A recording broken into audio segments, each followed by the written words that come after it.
الحمدللہ رب العالمین والصلاة والسلام علی سید الانبیاء والمرسلین وعلی آلہ وصحبہ وبارک وسلم علیہم اجمعین، اما بعد۔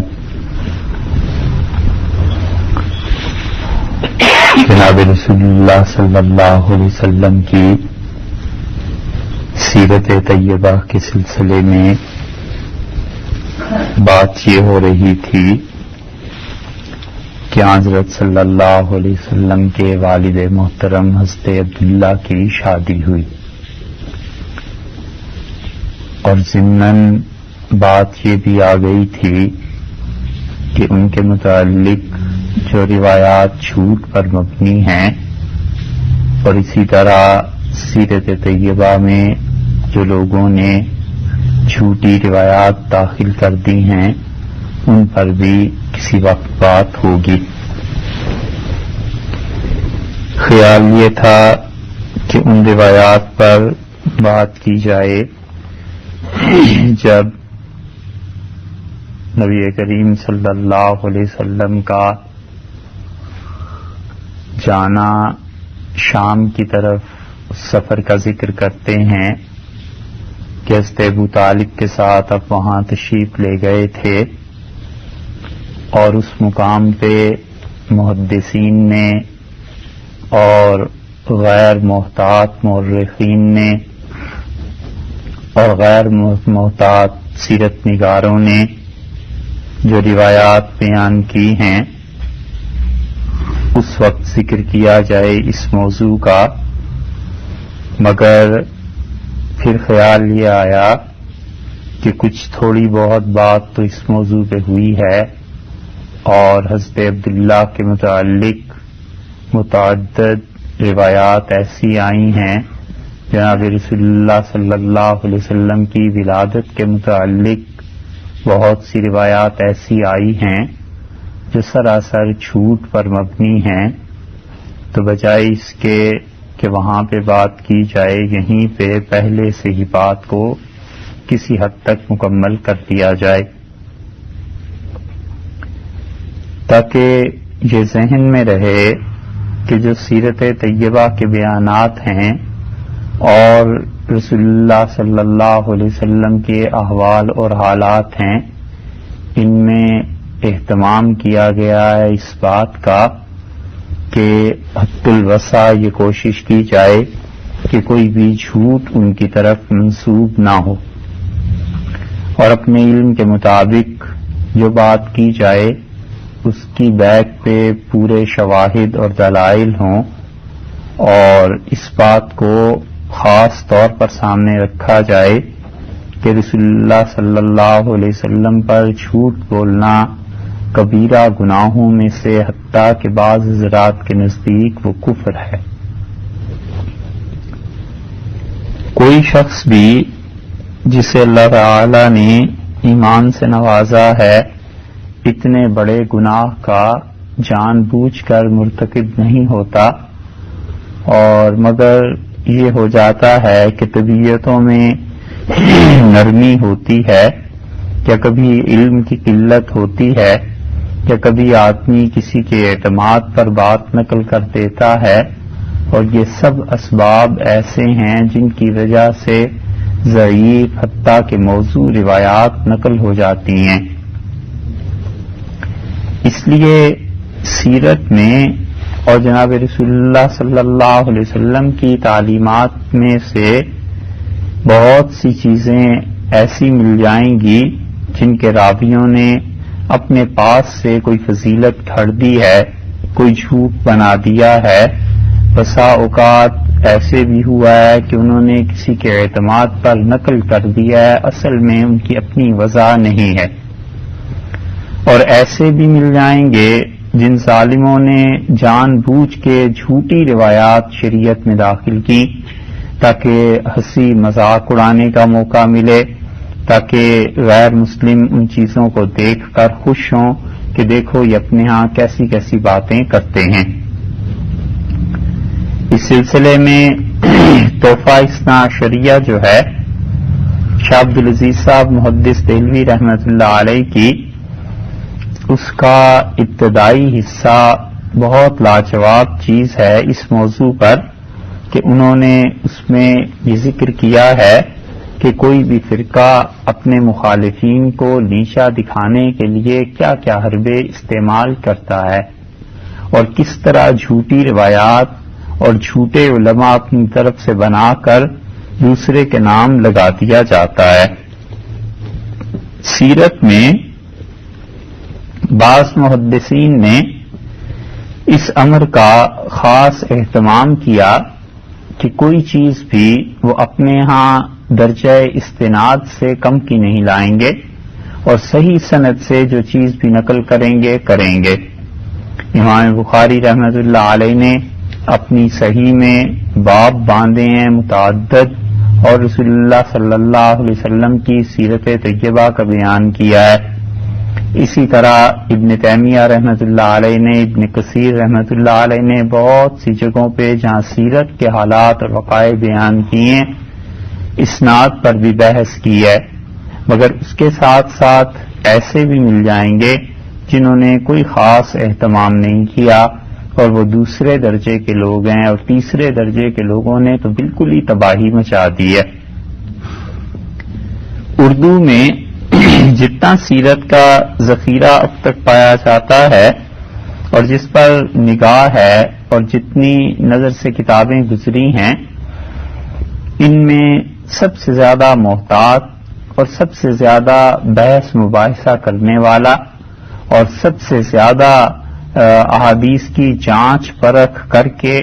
عقل پہ اور اسی طرح نقل پہ پرکھ کے لکھنے والا شخص حضرت سید سلیمان ندوی رحمۃ اللہ علیہ کے علاوہ کوئی نہیں ملا۔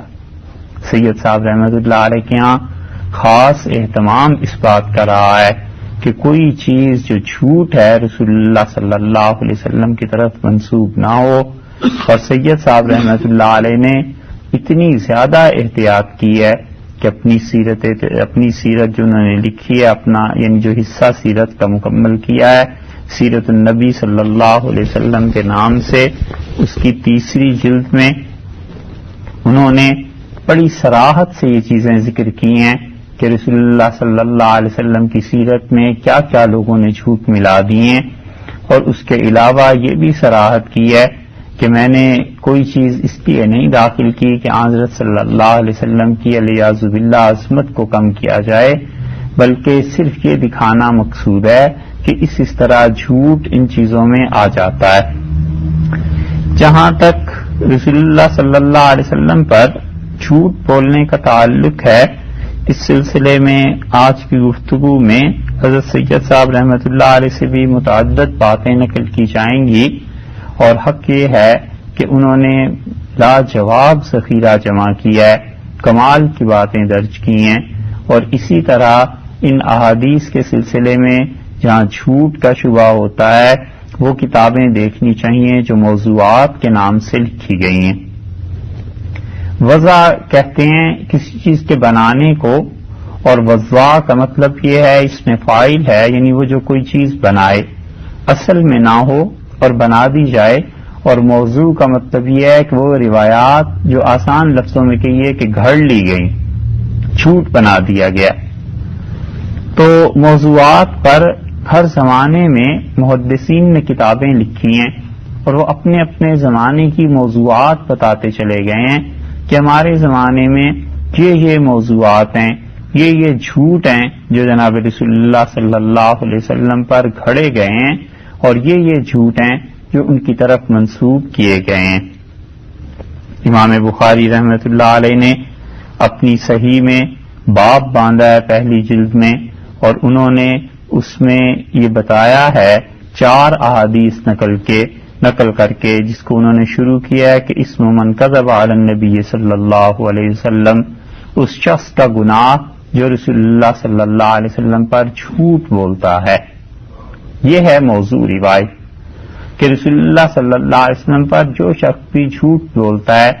ابن قیم رحمۃ اللہ علیہ نے ایک کتاب اس موضوع پر لکھی ہے، المنار المنیف اس کا نام ہے، اس میں انہوں نے بہت سی روایات جمع کر دی ہیں، اور اس میں انہوں نے لکھا ہے کہ یہ سب جھوٹ ہے، رسول اللہ صلی اللہ علیہ وسلم نے بالکل کوئی ایسی بات ارشاد نہیں فرمائی۔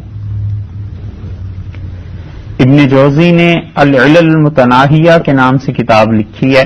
اور انہوں نے جمع کر دی ہیں کہ کیا کیا چیزیں جھوٹ ہیں اور رسول اللہ صلی اللہ علیہ وسلم کی طرف منسوب کر دی گئی ہیں۔ ملا علی قاری حنفی رحمۃ اللہ علیہ نے کتاب لکھی ہے موضوعات کبیر، اور اس میں انہوں نے وہ تمام روایات نقل کی ہیں جن کے زمانے تک جھوٹ پر مبنی تھی اور رسول اللہ صلی اللہ علیہ وسلم سے منسوب کر دی گئی تھی۔ اسی طرح حافظ ابن حجر رحمۃ اللہ علیہ نے جتنی حدیث کی کتابیں لکھی ہیں، شروح لکھی ہیں، سب سے اعلیٰ کتاب ان کی جو صحیح بخاری کی شرافت الباری کے نام سے ہے، حافظ رحمۃ اللہ علیہ نے متعدد جگہ اس پر تصریح کی ہے اس میں کہ یہ روایت میں فلاں جو لفظ آئے ہیں یہ کس کے ہیں، فلاں روایت میں کس کے ہیں، یہ کیسے ہے، یہ کیسے ہے، یہ ساری کی ساری چیزیں انہوں نے تفصیل سے نقل کر دی ہیں۔ الغرض ہر زمانے میں اس بات کا خاص اہتمام رہا ہے کہ کوئی بھی چیز رسول اللہ صلی اللہ علیہ وسلم کی طرف جھوٹ منسوب نہ ہو، جھوٹ پہ مشتمل نہ ہو۔ کسی مسلمان کا یہ وہم و گمان میں خیال اور تصور بھی نہیں ہو سکتا کہ رسول اللہ صلی اللہ علیہ وسلم کی تنقیص کرے یا توہین کرے الیاذ باللہ، کہ وہ بدترین کفر۔ فقہا نے اتنی احتیاط کی ہے اس معاملے میں کہ وہ کہتے ہیں کہ اگر کوئی چیز رسول اللہ صلی اللہ علیہ وسلم کو پسند تھی اور کوئی شخص اس کے باوجود کہتا ہے کہ مجھے ناپسند ہے تو اس پہ ڈر ہے کفر کا۔ وجہ اس کی یہ ہے کہ حضرت صلی اللہ علیہ وسلم کی گویا کہ توہین لازم آتی ہے، تو کوئی مسلمان ایسی حرکت کر نہیں سکتا کہ رسول اللہ صلی اللہ علیہ وسلم کی شخصیت کو کم کرنے کے لیے، یہ بتانے کے لیے کہ حضرت صلی اللہ علیہ وسلم ایسے ہیں کہ ان کا درجہ الیاذ باللہ کوئی کم تھا، کوئی شخص ایسے نہیں کر سکتا، مگر یہ کہ بعض اوقات وہ اسباب اور وجوہ جو پہلے عرض کی ہیں اس وجہ سے کوئی نہ کوئی نسبت، کوئی نہ کوئی چیز ایسی ہو جاتی ہے، تو یہ ضروری ہے کہ ان چیزوں کی تصریح کی جائے۔ امام بخاری رحمۃ اللہ علیہ نے اپنی صحیح میں جو 4 احادیث نقل کی ہیں ان میں وہ پہلی روایت حضرت علی رضی اللہ عنہ کی وہاں نقل کرتے ہیں، اور حضرت علی رضی اللہ عنہ نے فرمایا کہ جناب رسول اللہ صلی اللہ علیہ وسلم نے فرمایا کہ لا تکذبوا علی، مجھ پر جھوٹ نہ بولنا، فإنہ من کذب علی، اور بات یہ ہے کہ جس شخص نے جھوٹ بولا مجھ پر، فلیلج النار، وہ انسان جہنم میں گھس گیا، آگ میں گھس گیا، اس نے اپنا ٹھکانہ آگ کو بنا لیا۔ یہ جو حدیث ہے اسی کے مضمون کی آگے مزید 3 روایات آتی ہیں، اور منصور بن معتمر کی روایت ہے، چھوٹے روات چھوٹے تابعین میں سے تھے، لیکن انہوں نے اس کے بعد سنا ہے کس سے، ربعی بن خیراش سے، اور ربعی جو ہیں یہ بڑے کبار تابعین میں سے ہیں، سیدنا علی رضی اللہ عنہ کے شاگرد ہیں، اور اس لیے یہاں پر جو لفظ آئے ہیں کہ لا تکذبوا علی، مجھ پر جھوٹ نہ بولو، اب جن لوگوں نے جھوٹ بولا ہے رسول اللہ صلی اللہ علیہ وسلم پہ، انہوں نے محض اپنی تسلی کے لیے، اپنے آپ کو دھوکہ دینے کے لیے ایک نئی بات اس قسم کی روایات میں نکالی ہے۔ انہوں نے کہا کہ حضرت صلی اللہ علیہ وسلم نے یہ فرمایا ہے مجھ پر جھوٹ نہ بولو، یہ تو نہیں کہا کہ میرے لیے جھوٹ نہ بولو۔ یہ ایسی چیز نکالی ہے جس سے وہ سمجھتے تھے کہ گویا جھوٹ بول لینا چاہیے، کوئی حرج نہیں ہے اگر حضرت صلی اللہ علیہ وسلم کے لیے جھوٹ بول لیا۔ یہ فرمایا مجھ پر جھوٹ نہ بولو، یہ تو نہیں کہا کہ میرے لیے جھوٹ نہ بولو۔ نتیجہ یہ نکلا کہ انہوں نے فضائل کی روایات دھڑا دھڑ جھوٹ پہ مبنی گھڑنی شروع کر دی۔ انہوں نے کہا رسول اللہ صلی اللہ علیہ وسلم کے لیے جھوٹ بولنا جائز ہے، اور اس جھوٹ بولنے کی وجہ سے لوگ ہمارے گروہ میں شامل ہوں گے، لوگ ہمارے حلقے میں شامل ہوں گے، لوگ عجیب و غریب باتیں جب سنیں گے تو انہیں اور زیادہ محبت پیدا ہوگی رسول اللہ صلی اللہ علیہ وسلم سے، اس لیے نبی کریم صلی اللہ علیہ وسلم کے لیے بے شک جتنے مرضی جھوٹ کھڑ لو، حالانکہ یہ بھی بدترین جھوٹ تھا اور یہ بہت غلط تعویل تھی جو ان لوگوں نے کی، اور اسی وجہ سے ترغیب اور ترہیب کی جتنی روایات ہیں، یعنی جن روایات میں یہ آتا ہے کہ فلاں عمل پہ اتنا ثواب ملے گا اور فلاں عمل پہ اتنا گناہ ملے گا، ان میں بہت سی چیزیں ایسی ہیں جو جھوٹ پر ہی مبنی ہیں۔ اور یہ لوگ اتنا نہیں سمجھ سکے کہ رسول اللہ صلی اللہ علیہ وسلم نے فرمایا ہے کہ جو بھی میرے معاملے میں جھوٹ بولے گا. تو رسول اللہ صلی اللہ علیہ وسلم کے معاملے میں جو شخص بھی جھوٹ بولے گا وہ کوئی نہ کوئی حکم تو اس سے ثابت کرے گا نا، چاہے وہ حکم فرض کے درجے کا ثابت کرے، چاہے وہ حکم مباح مستحب کے درجے کا ثابت کرے نیکی کرنے میں، اور اس کے برعکس دوسری طرف فرض کے مقابلے میں حرام کا ثابت کرے گناہ سے کسی کو بچانے کے لیے، یا مکروہ تنزیہ تک لے آئے. ہر صورت میں وہ شریعت کا کوئی نہ کوئی حکم تو بتائے گا نا اس حدیث سے کہ یہ ثابت ہوتا ہے. تو جو چیز حدیث سے ثابت نہیں ہوتی، جب اپنے پاس سے گھڑ کے اس نے ثابت کیا تو یہ شریعت میں دخل اندازی تو ہے. اسی لیے کرامیہ ایک فرقہ ایسا تھا جو گھڑتے تھے اور بلا حساب جھوٹی حدیثیں فضائل میں روایات کرتے تھے. باقی امت میں کسی کو اتنی ہمت اور جرت نہیں ہوئی تھی اب تک کہ وہ اپنے پاس سے روایتیں بیان کریں. انبیاء علیہ الصلوۃ والسلام پہ جھوٹ بولنا یہ اتنی بدترین چیز ہے کہ کفر کے قریب آدمی پہنچ جاتا ہے. اس سے بیسیوں جھوٹ اس لیے بولے جاتے ہیں کہ کسی طرح لوگ دین کے لیے آئیں، حالانکہ دین کے لیے علیہ باللہ کوئی کیا آئے گا، برکت نہیں رہتی اور انسان بہت کھوکھلی سطحی چیزوں میں پڑ جاتا ہے. کرامیہ نے نبی کریم صلی اللہ علیہ وسلم پہ متعدد جھوٹ جو بولے یہ ان کے کفر کی وجوہ میں سے ایک وجہ تھی، اور سلطان محمود غزنوی تھے جنہوں نے ان کرامیوں پر قبضہ کیا، اور ان کرامتہ پر سب سے زیادہ سختی سے جو شخص پیش آیا وہ سلطان محمود تھے. پھر جا کر اللہ نے کہیں ان لوگوں کی ان چیزوں سے امت کو نجات دی. تو اس لیے بات صرف اتنی کہنی چاہیے جو کتاب و سنت سے ثابت ہے، وہ چیز نہیں کہنی چاہیے جو رسول اللہ صلی اللہ علیہ وسلم نے نہیں فرمائی. دوسری حدیث عبداللہ ابن زبیر رضی اللہ عنہ کی انہوں نے ذکر کی ہے، اور ان کے بیٹے عبداللہ ابن زبیر رضی اللہ عنہ کہتے تھے کہ قلت للزبیر، میں نے اپنے والد زبیر سے کہا، انی لاسمعک، میں آپ کو سنتا ہوں، تحدث عن رسول اللہ صلی اللہ علیہ وسلم، آپ رسول اللہ صلی اللہ علیہ وسلم کی روایات نہیں کرتے ایسے.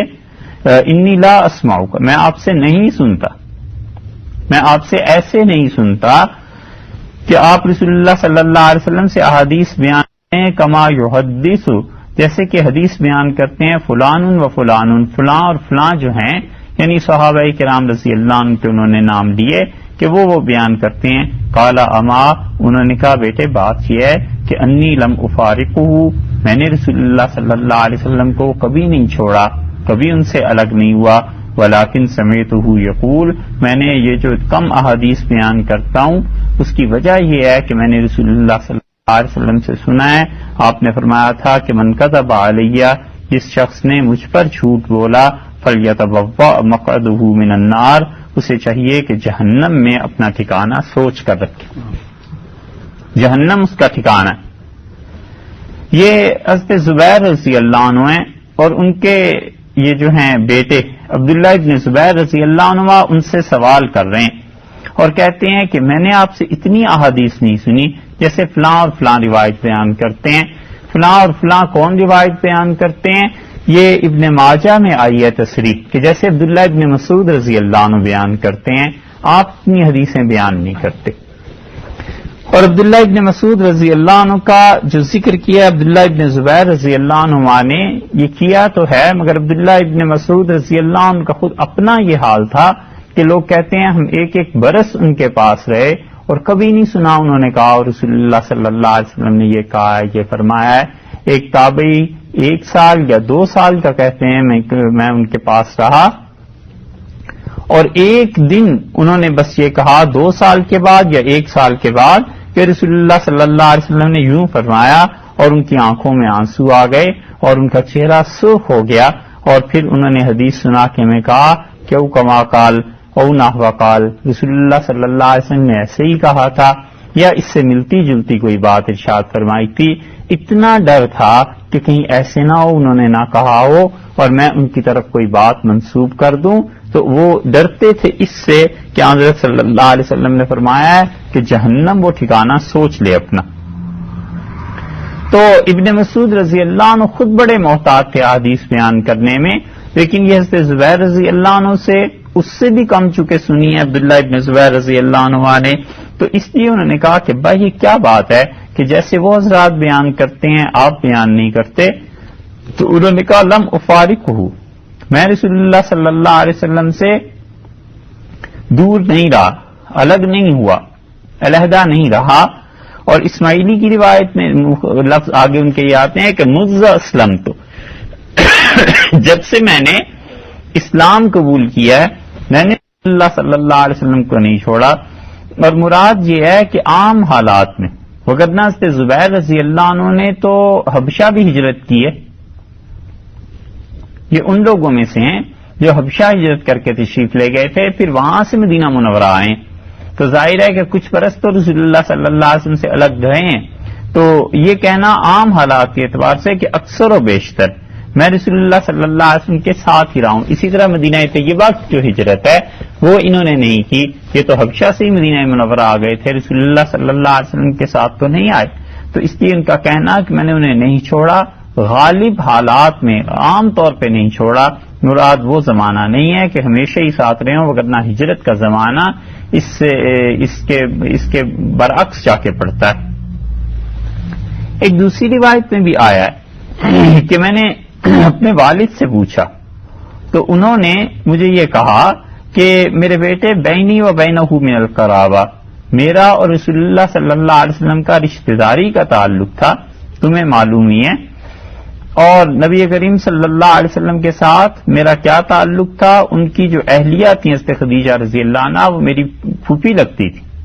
میرے والد عوام کی بہن تھی. حضرت زبیر رضی اللہ عنہ جو تھے یہ بیٹے تھے عوام کے، اور عوام بیٹے تھے عبد المطلب کے، اور عبد المطلب بیٹے تھے ہاشم کے. تو اس اعتبار سے آپ دیکھیے کہ عوام کے بعد یہ حضرت زبیر رضی اللہ عنہ ہیں، تو عوام کی جو بہن ہیں سگی بہن خدیجہ رضی اللہ عنہا یہ رسول اللہ صلی اللہ علیہ وسلم کے گھر تھی. عوام کی اہلیہ صفیہ پھوپھی ہوئی نا، پھوپھی ہوئی. زبیر کی بیوی جو تھی یہ، اور زبیر کی بہن جو تھی وہ حضرت خدیجہ رضی اللہ عنہ بہن کس کی بنی؟ عوام کی. تو حضرت زبیر رضی اللہ عنہ تو پھوپھی ہوئی، تو رسول اللہ صلی اللہ علیہ وسلم ان کے پھوپھا ہوئے، یہ رشتہ بن گیا.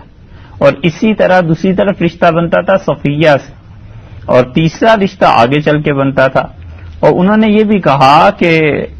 آمنہ جو تھی نبی کریم صلی اللہ علیہ وسلم کی والدہ ماجدہ، وہ اور میری دادی حالہ جو تھیں یہ سب ابو زہرہ مدینہ منورہ کے قبیلے سے تھے. اور انہوں نے اپنی بیوی کے متعلق بھی بتایا، انہوں نے کہا جو تمہاری ماں ہے حضرت اسماء رضی اللہ عنہ، یہ اور عائشہ آپس میں بہنیں ہیں، یعنی دونوں بکر رضی اللہ عنہ کی بیٹیاں ہیں. اور حضرت بکر رضی اللہ عنہ کی ایک بیٹی عائشہ رضی اللہ عنہ رسول اللہ صلی اللہ علیہ وسلم کی اہلیہ ہیں، اور حضرت ابو بکر رضی اللہ عنہ کی دوسری بیٹی اسماء تو میری اہلیہ ہیں، تمہاری والدہ ہیں. تو اس اعتبار سے ہم زلف نبی کریم صلی اللہ علیہ وسلم کا. انہوں نے کہا یہ سب چیزیں تمہیں پتہ ہی ہے کہ میری اور نبی کریم صلی اللہ علیہ وسلم کی کیسی رشتہ داری ہے. اس کے باوجود میں یہ جو حدیثیں زیادہ بیان نہیں کرتا، ڈر لگتا ہے اس سے کہ آپ نے فرمایا تھا من کذب علیہ، جس نے مجھ پر جھوٹ بولا وہ اپنا ٹھکانہ جہنم میں اس نے تیار کیا. ابن ماجہ کی روایت میں یہاں ایک اور لفظ متعمدن کا بھی آتا ہے، یعنی جان بوجھ کر جھوٹ بولا. اور یہ بھی آتا ہے کہ ایک جگہ دارمی میں کہ حضرت عبداللہ ابن زبیر رضی اللہ عنہ نے کہا کہ میرے والد نے مجھ سے یہ کہا تھا کہ رسول اللہ صلی اللہ علیہ وسلم نے فرمایا تھا من حدث عنی کذبا، جس انسان نے مجھ سے جھوٹ بولا اور جان بوجھ کے اس میں یہ لفظ نہیں آئے. تو جس طرح بھی ہو، لیکن حضرت زبیر رضی اللہ عنہ ڈرتے تھے اس سے کہ کثرت سے رسول اللہ صلی اللہ علیہ وسلم سے روایات نہ بیان کی جائیں، کیونکہ جب کوئی شخص کثرت سے بیان کرے گا تو ممکن ہے وہ اس میں خطا کرے اور پتہ بھی نہ چلے. تو جب وہ خطا کرے گا پتہ بھی نہیں چلے گا تو وہ پھر ساری زندگی اس پہ عمل کرتا رہے گا، وہ غلطی سے اس پہ عمل کرتا رہے گا، اسے سنت سمجھے گا جبکہ حقیقت میں وہ سنت نہیں ہوگی. اب ایک آدمی کو آپ مثال لے لیجئے، فرض کیجئے ایک آدمی کو پتہ چلتا ہے صحیح حدیث کہ رسول اللہ صلی اللہ علیہ وسلم نے فرمایا جو صبح کی نماز پڑھے اور پھر اس کے بعد وہ بیٹھا رہے اشراق تک اور اشراق پڑھے تو اس کے لیے حج یا عمرے کا ثواب ہے. تو اس آدمی کو نماز کے مسائل ہی نہیں آتے. اسے یہی مسئلہ نہیں مثلاً پتا کہ اگر کوئی آدمی بیٹھے بیٹھے سو جاتا ہے اور گر جائے تو اس کا وضو ٹوٹ جائے گا. اتنی نیند طاری ہو گئی کہ بیٹھے بیٹھے سویا اور پھر گر گیا تو اس کا وضو تو گیا. اب یہ اسی حالت میں اٹھ کے نماز پڑھ لے اور اسے اس مسئلے کا پتہ نہیں ہے تو اسے کون سے حج اور عمرے کا ثواب ملے گا؟ اسے پتا ہونا چاہیے تھا کہ بیٹھ کر اس طرح سو جانا کہ بندے پہ مدہوشی طاری ہو جائے اور گر جائے اور اپنا ہوش و حواس نہ رہے. تو اس لیے جو آدمی غلط مسئلے پر عمل کرے گا، غلط چیز پر عمل کرے گا بغیر علم کے، تو اسے آگے سے ثواب کہاں سے ملے گا؟ جیسے کوئی آدمی روزہ رکھ لے، کب کا؟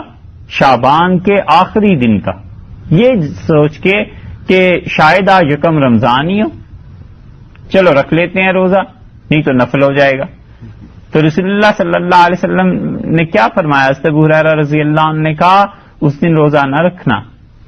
سوائے اس کے کہ کوئی پیچھے سے ہی روزے رکھتا چلا آ رہا ہو شعبان کے پورے مہینے میں 10 دن میں آدھے مہینے سے تو رکھ لے، وگرنہ جو اس نظریے سے رکھے گا کہ چلو یہ نفل روزہ ہی بن جائے گا اگر فرض نہ ہوا تو حضرت ابو ہریرہ رضی اللہ عنہ نے کہا رسول اللہ صلی اللہ علیہ وسلم نے فرمایا من صام یوم الشک، جس نے شک کے دن کا روزہ رکھا فقد اصاب القاسم، اس نے میری نافرمانی، مکروہ ہو گیا نا اس کے لیے. تو اب جو شخص، جو آدمی علم کو حاصل نہیں کرتا یا احادیث میں وہ جھوٹ شامل کر لیتا ہے یا جھوٹی روایت سن لیتا ہے، اب اس پہ جب وہ عمل کرے گا تو پھر کیا ہوگا؟ پھر نتیجہ یہ نکلے گا کہ سرجے کے ثواب ہی نہیں ملے گا، بلکہ اس کو دیکھ کر اس کے چھوٹے جو ہیں آگے وہ ایسی روایت کو چلا دیں گے. اس لیے عبداللہ ابن زبیر رضی اللہ عنہ حدیث کے معاملے میں اتنے محتاط تھے کہ کوئی چھوٹی روایت بیان ہو، کثرت سے روایت ہی بیان نہیں کرتے تھے کہ کہیں ایسے نہ ہو جھوٹ ہو جائے. اور ان کے مقابلے میں جو صحابہ کرام رضی اللہ عنہم کثرت سے روایات بیان کرتے تھے اس کی وجہ بھی تھی. اس کی وجہ یہ تھی کہ ان حضرات کو اپنے بیان پر اعتماد تھا، انہیں خیال تھا، وہ یقین سے بات کرتے تھے رسول اللہ صلی اللہ علیہ وسلم پہ سچ بولنے کی. اور اس وجہ سے بھی کہ ان کی میں سے بعض کی عمریں بہت زیادہ ہو گئی تھی، تو جب عمر طویل ہو گئی تھی تو روایات بھی بہت زیادہ ہو گئی تھی، بڑھاپے میں بھی روایت بیان کرتے تھے. اور اس وجہ سے بھی کہ رسول اللہ صلی اللہ علیہ وسلم نے فرمایا تھا کہ دیکھو کبھی ایسے نہ ہو کہ تم علم کو چھپاؤ. تو وہ وفات کے وقت بھی حدیث بیان کر کے دنیا سے گئے کہ کہیں علم ہمارے پاس نہ رہ جائے، اسے بیان کر دیا جائے. اسی طرح امام احمد رحمۃ اللہ علیہ نے صحیح سند سے عبداللہ ابن عمر رضی اللہ عنہ سے اپنی مسند میں بیان کیا ہے کہ رسول اللہ صلی اللہ علیہ وسلم نے فرمایا جس نے مجھ پر جھوٹ بولا بنا لہو بیت فی النار، اس نے اپنے لیے جہنم میں گھر بنا لی. کیونکہ جب رسول اللہ صلی اللہ علیہ وسلم پر جھوٹ بولے گا تو وہ کوئی عام آدمی پہ جھوٹ بولنا تھوڑا ہی ہے، وہاں سے تو حکم ثابت ہو جائے گا، وہاں سے تو پتہ چلے گا کہ آگے بات کیسے چلتی ہے.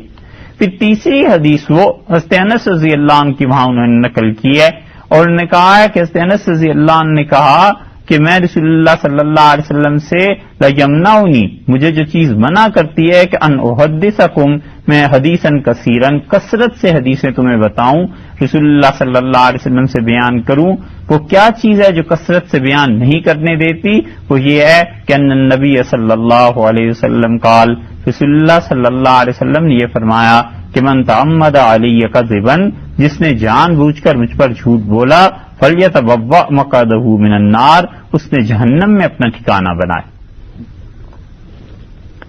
حالانکہ یہ معروف ہے کہ حضرت انس رضی اللہ عنہ روایت بالمعنی کی بھی قائل. روایت باللفظ اور روایت بالمعنی میں فرق کیا ہے؟ روایت باللفظ کا مطلب تو یہ ہے کہ ہو بہو لفظ با لفظ رسول اللہ صلی اللہ علیہ وسلم سے نقل کرے، اور یہ بہت مشکل ہے، بہت مشکل ہے. امام ابو حنیفہ رحمۃ اللہ علیہ اس بات کے قائل تھے، وہ کہتے تھے ایک ایک لفظ وہی بولو جو رسول اللہ صلی اللہ علیہ وسلم نے فرمایا. اور ان کی اتنی کڑی شرط تھی امام صاحب رحمۃ اللہ علیہ کی حدیث کے معاملے میں کہ بڑے بڑے محدثین اس شرط پہ پورے نہیں اترے. اور ایک روایت بالمعنی، وہ کہتے تھے اصل پورا واقعہ، پوری چیز، اس کا مختصر یا اختصار یا اس کے معنی بیان کرو کہ رسول اللہ صلی اللہ علیہ وسلم کا مقصد کیا تھا، مطلب کیا تھا. تو حضرت انس رضی اللہ عنہ کے متعلق تصریح آتی ہے کتابوں میں کہ وہ روایت بالمعنی کے قائل تھے، اس کے باوجود ان کا حال یہ ہے کہ انہوں نے کہا دیکھو میں کثرت سے حدیثیں اس لیے نہیں بیان کر پاتا کہ رسول اللہ صلی اللہ علیہ وسلم نے فرمایا تھا جو جھوٹ بولے گا اس کا ٹھکانہ جہنم. اور اس کے بعد امام بخاری رحمۃ اللہ علیہ نے اور حدیث بیان کی، اور وہ حدیث جو لائے ہیں وہ یہ ہے کہ حضرت سلمہ رضی اللہ عنہ نے کہا کہ میں نے رسول اللہ صلی اللہ علیہ وسلم سے سنا ہے، آپ نے فرمایا میں یقل علیہ، جس نے مجھ پر جھوٹ بولا معلم اقل، وہ بات کہی جو میں نے نہیں کہی تھی، فلیتبوا مقعدہ من النار، اسے چاہیے جہنم اپنا ٹھکانہ سوچ کر رکھے. تو یہ بہت بڑی وعید ہے کہ کوئی آدمی رسول اللہ صلی اللہ علیہ وسلم پر وہ بات کہے جو حقیقت میں انہوں نے نہیں کہی تھی. اس حدیث کو امام بخاری رحمۃ اللہ علیہ جو لائے ہیں تو مکی بن ابراہیم کی روایت ہے،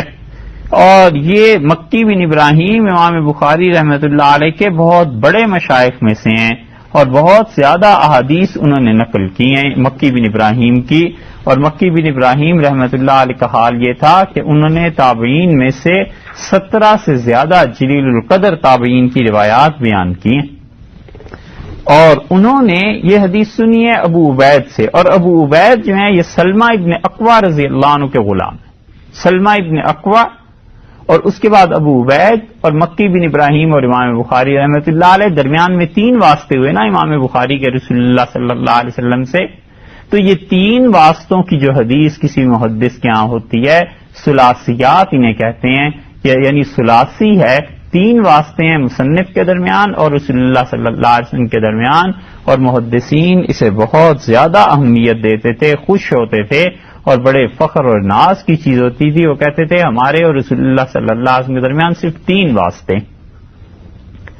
امام بخاری رحمۃ اللہ علیہ 202 ہجری میں پیدا ہوئے، اور رسول اللہ صلی اللہ علیہ وسلم کا انتقال 11 ہجری میں ہوا ہے. جی 11 میں. تو آپ اندازہ کیجئے کہ یہ تقریباً 190-200 برس کا فرق پڑتا ہے. تو 200 برس میں صرف 3 آدمی درمیان میں ہوں، یعنی رسول اللہ صلی اللہ علیہ وسلم جو کچھ کہا ہے وہ سلمہ ابن اقویٰ نے سنا ہے، پھر اس کے بعد حضرت ابو عبید نے سنا ہے، پھر مکی بن ابراہیم نے سنا ہے. یہ 3 واسطے آئے رسول اللہ صلی اللہ علیہ وسلم کے درمیان اور امام بخاری رحمۃ اللہ علیہ کے درمیان. تو یہ 3 واسطوں کو ثلاثی کہتے ہیں. اور امام بخاری رحمۃ اللہ علیہ کی صحیح جلدوں میں 23 کے قریب ثلاثیات ہیں. 23 احادیث ایسی ہیں جن میں امام بخاری اور رسول اللہ صلی اللہ علیہ وسلم کے درمیان صرف 3 واسطے ہیں، اور ان میں سے 19 ایسی احادیث ہیں جن میں امام بخاری رحمۃ اللہ علیہ مکی بن ابراہیم سے نقل کرتے ہیں. بار بار وہ یہ کہتے ہیں کہ مکی بن ابراہیم نے کہا، اس لیے یہ ان کے بڑے مشائخ میں سے امام بخاری رحمۃ اللہ علیہ کے. اور عجیب بات یہ ہے کہ مکی بن ابراہیم جو ہیں یہ امام ابو حنیفہ رحمۃ اللہ علیہ کے شاگرد ہیں. تو امام بخاری رحمۃ اللہ علیہ کے جو اساتذہ تھے وہ اتنے بڑے بڑے مشائخ امام ابو حنیفہ رحمۃ اللہ علیہ کے شاگرد تھے. تو جو لوگ کہتے ہیں کہ ابو حنیفہ رحمۃ اللہ علیہ کو حدیث نہیں آتی تھی یا حدیث میں کمزور تھے، تو یہ اتنے بڑے بڑے پہاڑ وہاں کہاں ٹک گئے تھے؟ یہ اتنے بڑے بڑے لوگ امام ابو حنیفہ رحمۃ اللہ علیہ کے پاس کدھر ٹک گئے تھے؟ نہ امام ابو حنیفہ رحمۃ اللہ علیہ کو عربی آتی تھی، یہ بھی ان پہ الزام ہے، نہ انہیں حدیث آتی تھی. 17 حدیثیں آتی تھیں. مہربانی کی جو 17 حدیثوں کا بھی ذکر کیا، مطلب جب جھوٹ ہی بولنا ہے تو بڑا جھوٹ بولتے، کہتے بالکل ہی نہیں آتی تھی تو کوئی کیا کر لیتا. 17 پہ آج تو کوئی کسی کا بگاڑ سکا ہے کچھ؟ تو یہ جھوٹ بولنا تھا، کہتے تھے بالکل ہی نہیں آتی تو کوئی کیا کر لیتا. تو نہ امام ابو حنیفہ رحمۃ اللہ علیہ کو یہ آتا تھا عربی، نہ ان کو حدیث آتی تھی، نہ امام ابو حنیفہ رحمۃ اللہ علیہ کو قرآن پڑھنا آتا تھا. اور اس شخص کے قتل میں اتنا ثواب تھا کہ کسی یہودی کے قتل میں اتنا ثواب نہیں تھا. کہتے تھے کہ کسی عیسائی اور یہودی کو مارنا اتنا بڑا ثواب نہیں ہے جتنا اس کوفی ابو حنیفہ کو مارنا ثواب ہے رحمہم اللہ. تو یہ امام صاحب رحمۃ اللہ علیہ اتنے بڑے، اور یہ مکی بن ابراہیم جیسے اور عبداللہ ابن مبارک جیسے اور اوزاعی رحمۃ اللہ علیہ مجمعین، یہ سارے کے سارے کدھر ان کی تعریف کرتے رہے اور کدھر ٹکے رہے. یہ حالت ہے لوگوں کے تعصب کی. اور خطیب نے اپنی تاریخ میں وہ روایات نقل کی ہیں. خطیب نے اتنا کچھ لکھا ہے کہ اگر اس کو پڑھا جائے تو احساس ہوتا ہے کہ شاید امام ابو حنیفہ رحمۃ اللہ سے برا آدمی دنیا میں تھا ہی کوئی نہیں. مگر حسد کرنے سے ہوتا کیا ہے؟ اللہ نے انہیں عزت دی, اللہ نے انہیں علم دیا, اور اس شخص کو علم نہ ملتا جس نے اپنے بچپن میں یہ خواب دیکھا کہ رسول اللہ صلی اللہ علیہ وسلم کی قبر مبارک کھودی ہے اور ہڈیاں الگ الگ کر رہا ہے. تو لوگوں نے تعبیر انہوں نے پوچھی کسی سے, تو اس نے تعبیر دی. انہوں نے کہا جس نے یہ خواب دیکھا ہے وہ رسول اللہ صلی اللہ علیہ وسلم کی شریعت میں غلط اور صحیح چیزوں کو الگ الگ کرے گا. امام ابو حنیفہ رحمۃ اللہ علیہ کے اتنے مناقب ہیں, تابعین میں سے ہیں, ایسے دور میں جس دور میں جھوٹ عام نہیں ہوا تھا. کہ جھوٹ تو عام ہوا ہے امام شافعی رحمۃ اللہ علیہ کے دور کے بعد, امام احمد ابن حنبل رحمۃ اللہ علیہ کے دور میں جھوٹ عام ہوا ہے. تو قسم کھاتے تھے لوگ, کہتے تھے کہ ابو حنیفہ کی فقہ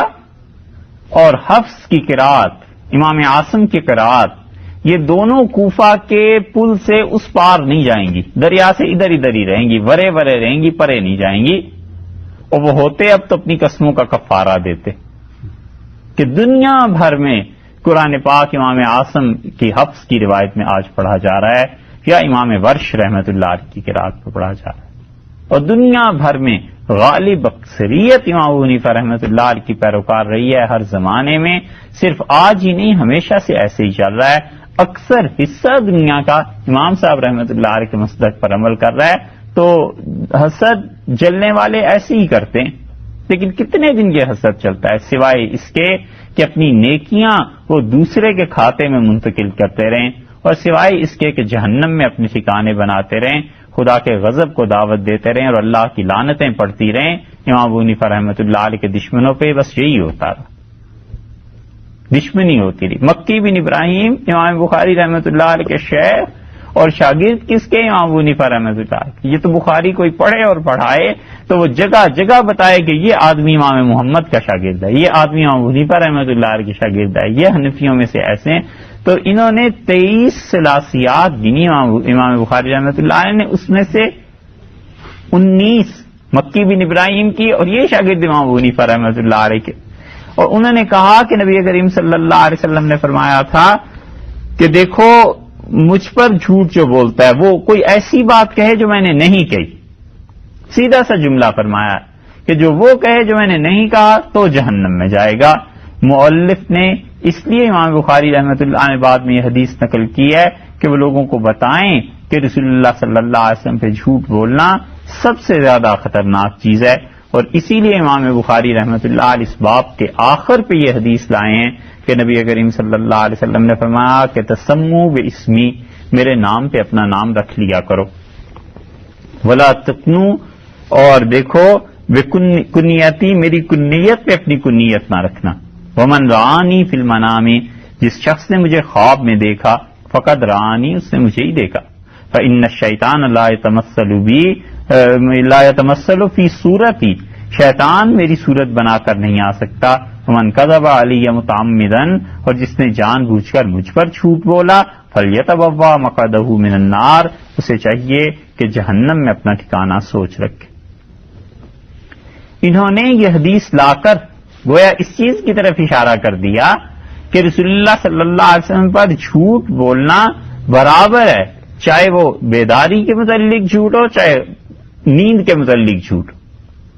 کسی آدمی نے نہیں دیکھا رسول اللہ صلی اللہ علیہ وسلم کو, جھوٹ بولتا ہے کہ میں نے دیکھا ہے, وہ بھی یہی جھوٹ ہے.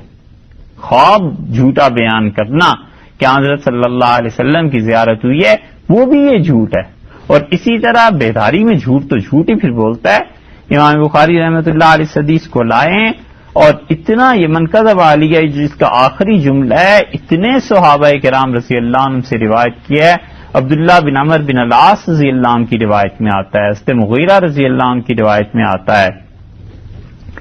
اور حضرت انس رضی اللہ عنہ کی روایت ہے, حضرت ابو ہریرہ رضی اللہ عنہ کی روایت ہے. اسی طرح عثمان بن عفان رضی اللہ عنہ کی ہے, اور حضرت قتادہ کی, حضرت جابر کی, حضرت زید بن ارقم کی. 33 صحابہ کرام رضی اللہ عنہ میں جس ایک حدیث کے راوی ہیں. اتنا سخت حکم تھا یہ لوگوں کے لیے،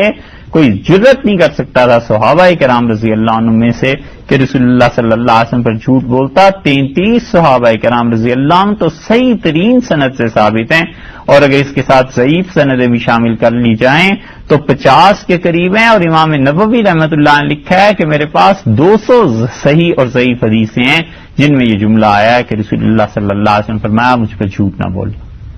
200 صحابہ کرام رضی اللہ عنہ کا مطلب یہ ہے کہ یہ متواتر حدیث ہے، یعنی اتنی بڑے پیمانے پہ ہر زمانے میں یہ بات رہی ہے کہ کوئی شخص تصور نہیں کر سکتا تھا کہ رسول اللہ صلی اللہ علیہ وسلم پر جھوٹ بولے۔ تو اس لیے جو سیرت نگار ہے نا، اور یہ جو بہت سی فضائل کی کتابیں ہیں، اس میں آئی ہیں غیر مستند روایات، اور یہ غیر مستند روایات بے سروپا مسلمانوں میں مشہور ہو گئی ہیں۔ کوئی ضرورت نہیں تھی کہ سیرت طیبہ کے سلسلے میں ان روایات پر کوئی بیان دیا جاتا۔ ایسی واہی تباہی چیزیں ہیں کہ دل انکار کرتا ہے ان چیزوں کو بیان کرنے سے بھی گھن آتی ہے کہ حضرت صلی اللہ علیہ وسلم کے متعلق کیا جھوٹ خرافات لوگوں نے لکھتی ہیں، مگر اس کے بیان کرنے کی وجہ یہی ہے کہ یہ زیادہ تر یہ جو ایسی روایات ہیں واعظوں کا پیشہ ہوتی ہیں، لوگوں میں واعظ کرتے ہیں نا، تو ایسی روایات بیان کرتے ہیں تاکہ لوگوں کا دل ذرا لگا رہے، لوگ خوش ہوا کریں، ان کو اپنی طرف لبھانے کے لیے۔ تو جیسے بچوں کو لبھاؤ دیتے ہیں ایسے سامعین کو لبھاؤ دیتے ہیں۔ تو اس لیے ضرورت یہ پیش آئی کہ حضرت عبداللہ کے متعلق جو روایات ہیں، پھر رسول اللہ صلی اللہ علیہ وسلم کی پیدائش اور بعد کے جو حالات ہیں، اس وجہ سے یہ ضرورت پیش آ رہی ہے کہ انہیں بیان کیا جائے۔ کچھ کتابیں ایسی ہیں جو دلائل النبوہ کے نام سے لکھی گئیں۔ دلائل النبوت کا مطلب یہ ہے کہ وہ کتاب جس میں دلائل جمع کیے گئے ہیں کہ رسول اللہ صلی اللہ علیہ وسلم واقعی نبی تھے۔ دلائل النبوت کے نام سے جتنی بھی کتابیں لکھی گئی ہیں، جس نے بھی لکھی ہیں، ان میں ہیں یہ جھوٹی روایات بہت زیادہ۔ دلائل النبوت میں جتنے بھی وہ دلائل ذکر کرتے ہیں تو وہ معجزانہ اعتبار سے ذکر کرتے ہیں کہ رسول اللہ صلی اللہ علیہ وسلم اس وجہ سے نبی تھے، اس کی دلیل یہ ہے۔ رسول اللہ صلی اللہ علیہ وسلم اس وجہ سے نبی تھے کہ چاند 2 ٹکڑے ہو گیا تھا، صحیح حدیث میں بھی آیا۔ رسول اللہ صلی اللہ علیہ وسلم اس لیے نبی تھے کہ آپ کے پاس جانور آیا کرتے تھے باتیں کرنے کے لیے۔ نبی کریم صلی اللہ علیہ وسلم کے پاس بھیڑیے آئے تھے، انہوں نے کہا اللہ کے رسول ہماری خوراک مقرر کر دیں، تو آپ نے فرمایا ایک بکری تمہاری خوراک ہے، کھا لیا کرو۔ اب یہ جھوٹ ہے اور وہ چاند والی روایت سچ ہے، تو وہ سچ جھوٹ سب کچھ جمع کر کے اس طرح لکھتے رہے کہ آدمی جب ان کتابوں کو پڑھتا ہے اور پہلے سے علم نہ ہو تو پھنس جاتا ہے اور سوچتا ہے کہ ان کو کیا کریں۔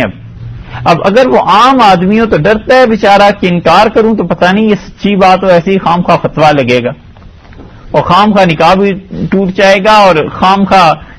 ایمان تو خیر جانے کی اتنی بات نہیں، کسی کو کہو نا کہ یہ مسئلہ اگر ایسے تو ایمان جاتا رہے گا، تو اس پہ نہیں، جب کو نکاح ٹوٹ جائے گا تو فوراً پوچھیں سب نکاح ٹوٹ جائے گا، تو وہ تو ظاہر ہے بڑا مسئلہ بن جاتا ہے۔ ایمان کی خیر ہے پھر آ جائے گا، لا حول ولا قوت الا باللہ۔ تو اس لیے دلائل کی کتابیں جو ہیں دلائل النبوت کے نام سے جو لکھی گئی ہیں، اس میں متعدد روایات ایسی ہیں جو جھوٹ پر مبنی ہیں، کچھ روایات سچی بھی ہوتی ہیں، تو پڑھنے والا حیران ہوتا ہے انہیں کہ کیا کرے۔ تو دلائل النبوت کی کتابیں یہ وہ ہیں جو معجزات کی جھوٹی غیر مستند روایتوں کا انبار لگا ہوا ہے، اور انہی کتابوں سے میلاد کی کتابیں آگے چلتی ہیں۔ فضائل کی کتابوں کا جو سرمایہ ہے وہ یہیں سے آتا ہے، اور عجائب پرستی چونکہ ہوتی ہے نا ذہن میں کہ عجیب سے عجیب بات بیان کی جائے، تو نتیجہ اس کا یہ نکلا کہ رسول اللہ صلی اللہ علیہ وسلم کے جو صحیح معجزات تھے وہ بھی اس میں چھپ کے رہ گئے،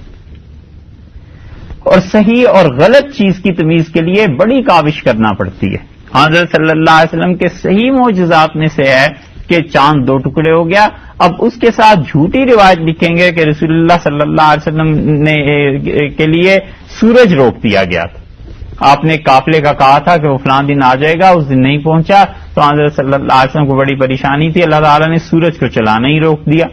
پوری دنیا میں اس وقت جہاں جہاں سورج کی وجہ سے دن تھا وہ دن ہی رہا، حتیٰ کہ وہ قافلہ آ گیا تو پھر آگے سورج چل پڑا۔ اب یہ روایت کتنے ہی لوگ بیان کریں مگر جھوٹ، اب ایک سچی روایت لکھ دی، 4-5 جھوٹی لکھ دی. جب تک علم نہ ہو اس چیز کو کون الگ الگ کرے گا؟ حق اور باطل کی تمیز مشکل ہو گئی. اس لیے یہ تمام ذخیرہ حدیث کا دیکھیں تو یہ جو صحاح ستہ کی کتابیں ہیں یہ بالعموم ان روایات سے خالی ہیں. خیر بخاری مسلم تو بالکل ہی خالی ہیں، وہ تو جھوٹی ایسی چیزوں کو، مشکوک چیزوں کو بیان نہیں کرتے. امام ترمذی رحمۃ اللہ نے 1-2 روایتیں ایسی بیان کر دی ہیں، لیکن اس کے بعد انہوں نے بھی لکھ دیا ہے کہ یہ عجیب و غریب چیزیں. پھر ابو داؤد ہیں، اسی طرح نسائی ہے، ابن ماجہ ہے، یہ ایسی روایات سے بہت پرہیز کرتے ہیں. اور امام مالک رحمۃ اللہ اپنی موطا میں وہ تو اور زیادہ اس میں پرہیز کرتے ہیں. تو یہ جو باب کی کتابیں دلائل النبوت کے اعتبار سے ہیں یہ 3 اور 4 صدی میں لکھی گئی، اور اس درجہ بے احتیاطی کے ساتھ لکھی گئی ہیں کہ محدثین ائمہ کرام رحمہم اللہ جنہوں نے بعد میں نقد کیا ہے انہوں نے ان میں اکثر روایات کو موضوع اور جعلی قرار دیا ہے. مثلا زرقانی ہیں، زرقانی محدث ہیں بہت بڑے، حدیث پہ اچھی نظر ہے ان کی، روایات میں وہ بھی گڑبڑ کرتے ہیں بعض اوقات، لیکن انہوں نے بڑا احسان یہ کیا ہے کہ مواہب الدنیا میں جتنی روایات آئی ہیں اس کی شرح لکھنے میں انہوں نے تصریح کر دیا کہ یہ روایت واہی طبعی ہے، یہ روایت ایسی موضوع ہے، یہ روایت ایسی ہے. تو ان کتابوں میں جو دلائل النبوت کے اعتبار سے انہوں نے جمع کی ہیں احادیث، اس کا مقصد یہ نہیں تھا کہ صحیح معجزات کی روایات کو وہ جمع کر دیں، بلکہ حیرت انگیز واقعات کا مواد فراہم کرنا، زیادہ سے زیادہ لوگوں میں حیرت اور تعجب پھیلانا تھا کہ لوگ اسے سن کے متاثر ہوں کہ اچھا رسول اللہ صلی اللہ علیہ وسلم کے یہ مناقب ہیں. حالانکہ سادہ سی بات ہے، حضرت صلی اللہ علیہ وسلم اتنے عرفا، اتنے اعلیٰ، اتنے بلند مقام پر تھے، ان جھوٹ کو ان کے لیے گھڑنے کی آخر ضرورت ہی کیا تھی؟ اللہ نے کتاب جس کی ہستی کی تعریف کی اور جسے اللہ تعالی نے رحمت للعالمین قرار دیا، اور جسے اللہ نے فرمایا ہو کہ ورفعنا لک ذکرک، ہم نے آپ کے لیے آپ کا ذکر، آپ کی یاد کو بلند کیا، اس ہستی کے لیے یہ جھوٹ گھڑنے کی آخر ضرورت ہی کیا تھی؟ تو اس لیے یہ روایات پھر اتنی پھیل گئیں کہ اسلامک لٹریچر کا مستقل ایک حصہ بن گئیں، اور یہ تنقید کی محتاج ہوئی کہ کوئی آدمی ان پر لکھے. اور اسی لیے سید سلیمان ندوی رحمۃ اللہ علیہ نے اپنی سیرت میں اس کو کھول کے بیان کیا کہ یہ جھوٹ ہیں جو رسول اللہ صلی اللہ علیہ وسلم کے متعلق ہیں، مگر انہوں نے بھی سب بیان نہیں کیے. اس کے لیے تو مستقل کتابیں چاہیے. کوئی آدمی لکھنا شروع کرے تو پھر کتابیں لکھے گا کہ یہ بھی جھوٹ ہے، یہ بھی جھوٹ ہے، یہ بھی جھوٹ ہے. سید صاحب نے بالعموم ان روایات کو بیان کیا ہے جو بر صغیر میں پائی جاتی تھیں، جو وائز حضرات لوگوں کو خوش کرنے کے لیے یہ کیا کرتے تھے. تنقید میں محدثین نے جو چیز اصول کے طور پر کئی جگہ بیان کی ہے، انہوں نے کہا جب رسول اللہ صلی اللہ علیہ وسلم سے حلال اور حرام کی روایات آئیں جن سے فقہی مسائل ثابت ہوتے ہیں تو ان میں تو ہم نے کس دیا، خوب شدت سے کام دیا، ایک ایک بات کو جانچا اور پرکھا. اور جہاں حلال اور حرام کی باتیں نہیں تھیں، محض علم مقصود تھا، تو اس میں ہم نے کہا ٹھیک ہے علم ہونا چاہیے، اس سے کون سا حلال اور حرام چیزیں ثابت ہوتی ہیں.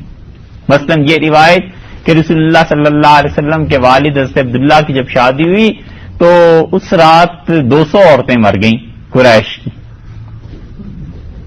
انہیں بڑا دکھ ہوا کہ حضرت آمنہ سے کیوں شادی ہو گئی، یہ شادی تو ادھر ہونی چاہیے تھی. تو بہت سو نے لکھ دیا غالباً یہ سوچ کے کہ اس چیز کا علم آ جائے، بس لوگوں کو اس سے کیا حلال اور حرام ثابت ہونا ہے. لیکن سوچا جائے کہ یہ اصول خود اپنی جگہ پر کیا صحیح تھا؟ کیا حضرت صلی اللہ علیہ وسلم کے لیے علم کے درجے میں جھوٹ بول دیا جائے؟ یہ تو مثال ہم ویسے ہی دے رہے ہیں حضرت عبداللہ کی، ورنہ کتنی چیزیں ایسی آ جائیں گی. محدثین نے جو شدت اور سختی اختیار کی ہے احکامات اور عقائد کی احادیث میں، وہی سختی آنی چاہیے تھی فضائل کے باب میں بھی. اور علم حدیث کے بڑے بڑے ائمہ نے اس کا اعتراف کیا ہے کہ وہاں پر پہنچ کے نرمی ہو گئی ہے. اس نرمی کا نتیجہ یہ نکلا ہے کہ بیڑا غرق ہو گیا بعد میں آنے والوں کو. انہیں نہیں پتا تھا کہ اس سے نرمی کا نتیجہ کیا نکلے گا. آ جاتی ہے آگے تفصیل اس کی. اور یہ ساری تباہی جو آئی ہے تیسرے اور چوتھے درجے کی کتابوں میں آئی ہے. پہلے درجے کی کتابیں جو ہیں مسلم ہے، بخاری ہے، موطا امام مالک ہے، موطا امام محمد ہے، کتاب الآثار ہے. امام ابو حنیفہ رحمۃ اللہ کے شاگردوں کی، امام صاحب رحمۃ اللہ کی طرف جو چیزیں ہیں وہ یہ سب کی سب پہلے درجے کی چیزیں ہیں. کیا مجال ہے کہ ان میں کوئی جھوٹ آ جائے، کوئی ایسی چیز آ جائے؟ اور جو کہیں کا دکا کوئی ایسی چیز بتقاضۂ بشریت آ بھی گئی ہے تو بعد کے شارحین نے اس کو بہت اچھے پیمانے پہ بیان کیا، صاف وضاحتیں کی۔ دوسرے درجے کی جو کتابیں تھیں جیسے ابن ماجہ ہے، جیسے ابو داؤد ہے، نسائی ہے، بعض رات میں ترمذی کا بھی اس میں شمار کیا ہے، ورنہ ترمذی حقیقت میں پہلے درجے کی کتابوں میں شامل کیے جانے کے قابل ہے۔ امام ترمذی رحمۃ اللہ علیہ نے بڑا کام کیا، بڑا کام کیا، اتنی وسیع نظر ہے اس شخص کی حدیث پہ، کیا کہیں۔ امام ترمذی رحمۃ اللہ علیہ جب حدیث لکھتے ہیں وہ کہتے ہیں کہ اس حدیث میں وفل باب،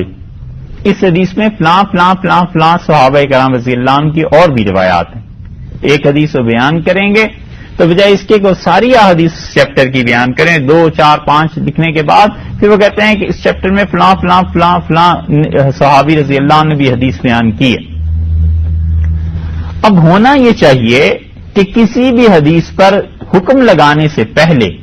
وہ تمام روایات آدمی کی نظر میں ہوں۔ اصول یہ ہے محدثین کا، کسی شخص کے لیے جائز نہیں ہے کہ وہ ایک حدیث کو دیکھ کر اس سے حکم کا استنباط کر لے جب تک کہ اس چیپٹر کی، اس باب کی، اس فقہی مسئلے کی باقی ساری احادیث بھی اس کی نگاہ میں نہ ہو۔ مثلا رسول اللہ صلی اللہ علیہ وسلم نے فرمایا وہ برتن جن میں شراب پی جاتی ہے ان کے نام لے لے کے فرمایا انہیں اپنے گھروں سے نکال دو۔ اب جو آدمی بھی اس حدیث کو دیکھ کر یہ کہے گا کہ ان برتنوں کو گھروں میں رکھنا حرام ہے تو درست نہیں کہے گا، اس لیے کہ اس کی نظر ان احادیث پر نہیں گئی، وہ اس چیپٹر کو نکالتا ہے نا کہ شراب والے برتنوں کا کیا حکم ہے، ایسی مثال دے رہے ہیں، تو پھر اس میں وہ اس حدیث کو بھی دیکھتا اور اس کے 3-4 سال بعد کی حدیث کو بھی دیکھتا کہ رسول اللہ صلی اللہ علیہ وسلم نے عمر کے آخری حصے میں فرمایا کہ اب کوئی حرج نہیں، وہ برتن بھی استعمال کر لیا کرو۔ پہلا حکم اس لیے تھا کہ مسلمان ان چیزوں سے، شراب سے تعلق رکھنے والی کسی چیز کو بھی اپنے گھر میں نہ رکھیں، اس مکروہ حرام چیز کی یاد ہی مسلمانوں کے دل سے نکل جائے، کسی کو خیال ہی نہ آئے، برتن دیکھ کے بھی خیال نہ آئے۔ مگر جب یہ حکم سب کے یہاں عام ہو گیا، کوئی ایسے رہے ہی نہیں، لوگ پینے پلانے کا کوئی مسئلہ ہی نہیں رہا، تو آپ نے فرمایا برتنوں کے استعمال میں کیا کر لیا کرو۔ تو کسی بھی باب کی جب تک ساری احادیث نگاہ میں نہ ہوں آدمی کیسے اس پہ حکم لگا سکتا ہے؟ تو یہی چیز یہاں بھی ہوئی کہ امام ترمذی رحمۃ اللہ علیہ کسی بھی باب کی ایک حدیث کو نقل کرتے ہیں، پھر دوسری تیسری چند روایات نقل کرنے کے بعد کہتے ہیں کہ اس باب میں فلاں فلاں فلاں فلاں صحابہ کرام رضی اللہ عنہ کی اور بھی روایات ہیں۔ اب یہ تلاش کرنا کہ یہ روایات آخر کس کس کتاب میں ہیں، کس کس صحابی نے کیا کیا روایت بیان کی ہے، یہ لوگوں نے لکھنا شروع کیا تھا کہ امام ترمذی رحمۃ اللہ علیہ کی صحابہ کرام رضی اللہ عنہ کے اسماء کی جو احادیث ہیں ان کی تخریج کی جائے، نکالا جائے تاکہ سارا مواد کسی بھی چیپٹر کا ایک ہی جگہ جمع ہو جائے، مگر آج تک کوئی نہیں کر سکا۔ 1200 سال ہو گئے، کوئی شخص نہیں کر سکا۔ اور حافظ ابن حجر رحمۃ اللہ نے کہا ہے، لکھا ہے ایک جگہ کہ میں نے اس کام کو شروع کیا ہے، مگر پتہ نہیں حافظ جی نے کہاں ان کتابوں کو رکھا تھا، وہ آج تک نہیں مل سکی۔ اور بڑے بڑے اللہ کے نیک بندوں نے اپنی عمریں اس میں لگائیں، مگر وفات نے مہلت نہیں دی اور قضا آ گئی، اور اس کام کو آج تک کوئی نہیں کر سکا۔ اس کام کو کرنا بڑے دل گردے کا کام ہے۔ اندازہ اس سے ہوتا ہے کہ امام ترمذی رحمۃ اللہ علیہ کی نگاہ حدیث میں کتنی بلند تھی، کتنی وسیع تھی کہ ایک ایک چیپٹر کی اگر 30 روایات بھی ہیں تو ان کے علم میں تھی کہ فلاں جگہ بھی ہو سکتی ہے، فلاں نے بھی کہا ہے، فلاں نے بھی کہا ہے، فلاں نے بھی کہا ہے۔ تو امام ترمذی رحمۃ اللہ علیہ کی کتاب بہرحال پہلے درجے میں چاہے مان لی جائے، لیکن یہ کتابیں ایسی ہیں، دوسرے درجے کی کتابیں جیسے کیا تیسرے اور چوتھے درجے کی جو کتابیں ہیں اصل میں گڑبڑ یہاں سے پیدا ہو جاتی۔ تیسرے اور چوتھے درجے کی کتابیں یہ جو اب آپ سے عرض کی جا رہی ہیں، وہ شاہ ولی اللہ صاحب رحمۃ اللہ علیہ نے حجت اللہ البالغہ میں جہاں انہوں نے کتب الحدیث پر بحث کی ہے، طبقات بنائے، اصل میں شاہ صاحب کی بحث ہے جو یعنی اصل ماخذ سمجھنا چاہیے، جہاں سے ہم اپنے جب پڑھا تھا شاہ صاحب رحمۃ اللہ علیہ کو پڑھا تھا، اب بیان کرتے ہیں۔ تو شاہ صاحب نے وہاں پر تیسرے اور چوتھے درجے کی جو کتابیں بیان کی ہیں، وہ تیسرے درجے میں جو کتابیں شاہ صاحب کے بقول ہیں ان سے تباہی زیادہ آئی۔ مسند ابی یعلا ہے، مسند ابی یعلا میں بہت روایات ایسی ملیں گی جو درجہ صحت کو نہیں پہنچتی. مصنف عبد الرزاق ہے، اس میں بہت سی روایات صحیح بھی ہیں اور بہت سی ایسی بھی ہیں. ابو بکر ابن شیبہ کی مصنف ہے، عبد ابن حمید کی ہے، طیالسی ہے، بہقی ہے، اور اسی طرح طبرانی کی روایات ہیں. سچی جھوٹی اچھی بری ہر قسم کی حدیثیں انہوں نے پہلو و پہلو نقل کر دی. یہ تو تیسرے درجے کی ہیں، ان میں تو پھر قدر غنیمت چیزیں مل جاتی ہیں. اس کے بعد جو چوتھے درجے کی کتابیں ہیں، ان کے مصنفین 5ویں صدی میں جا کر پیدا ہوئے، 4تھی صدی میں جا کر پیدا ہوئے، اور انہوں نے اپنی طرف یہ کرنا چاہا کہ پہلے اور دوسرے درجے کی کتابوں میں جو روایات تھیں اور ان کو کسی نے نہیں پوچھا تھا، ان روایات پہ انہوں نے کہا چلو ہم جمع کر دیتے ہیں. اور یہ وہ ہیں جن کو پہلے ائمہ نے، پہلے اور دوسرے درجے کے ائمہ نے اپنی کتابوں میں لکھنا گوارا نہیں کیا تھا، چوتھے درجے والوں نے وہ لکھ دی. اور اس میں پھر انہوں نے ایسی روایات لکھی ہیں کہ قصہ گو واعظین کی روایات ہوگی، ایسی روایتیں لکھی ہیں جن میں کسی کی حکمت کے اقوال شامل ہو گئے، پرانے لوگوں کی تاریخ کی کوئی بات شامل ہو گئی. کتاب الضعفاء ابن حبان نے لکھی ہے، وہ ایسی چیز ہے. ابن عدی نے لکھی ہے الکامل، وہ بھی ایسی ہے. ابو نعیم نے، اور اسی طرح زرقانی میں بھی بعض چیزیں ایسی مل جائیں گی. ابن عساکر نے تو حد کر دی. اسی لیے 2 آدمیوں کی، بلکہ 3 آدمی کہنا چاہیے، ان کی کتابیں تو ایسی ہیں جیسے محدثین مثال کیا کرتے ہیں نا کہ کوئی رات کو لکڑی کا گٹھڑ باندھ لے اور لکڑی کا گٹھا باندھ کے سر پہ رکھ لے، اسے نہیں پتا کہ کہیں اس میں کوئی سانپ اور ڈس جائے. ایک ابن عساکر کی کتابیں، ان کی تاریخ اب آئی ہے ابن عساکر کی 80 جلدوں. خدا کرے کبھی پڑھنے کا موقع ہو تو پھر سارے کارنامے ظاہر ہوں جو اب تک ان کی کتابیں چھپ کے آئی ہیں. اس سے پڑھ کے اندازہ ہوتا ہے کہ کیسی واحد طبائی روایات یہ بھی نقل کر دیتے ہیں. اور 2 کتابیں دلائل النبوت کے نام سے جو لکھی ہیں، ایک ابو نعیم نے اور ایک کتاب لکھی ہے بہقی نے، اور ان میں سب میں ایسی ایسی چیزیں ہیں جو تصور نہیں کیا جا سکتا علیہ باللہ کہ حضرت عبداللہ اور رسول اللہ صلی اللہ علیہ وسلم کے لیے لی جائیں. ابو نعیم اگرچہ اپنی ذات کے اعتبار سے اتنے بڑے محدث ہیں، اتنے بڑے آدمی ہیں کہ ابن تیمیہ نے لکھا ہے، کسی نے پوچھا ہے کہ ابو نعیم کے متعلق آپ کی کیا رائے ہے، تو ابن تیمیہ نے فتاوی میں لکھا ہے کہ ابو نعیم اس سے بلندتر آدمی ہے کہ میں ان کے متعلق کچھ رائے دوں. اور ابو نعیم جب صحیح احادیث کو کس کے بیان کرتے ہیں، بالکل ٹھیک پیمانے پہ ناپ کے اور جانچ کے، ایک ایک حرف ان کا قابل قبول ہوتا ہے. ابو نعیم کی وہ مسند جو امام ابو حنیفہ رحمۃ اللہ علیہ سے انہوں نے نقل کی ہے،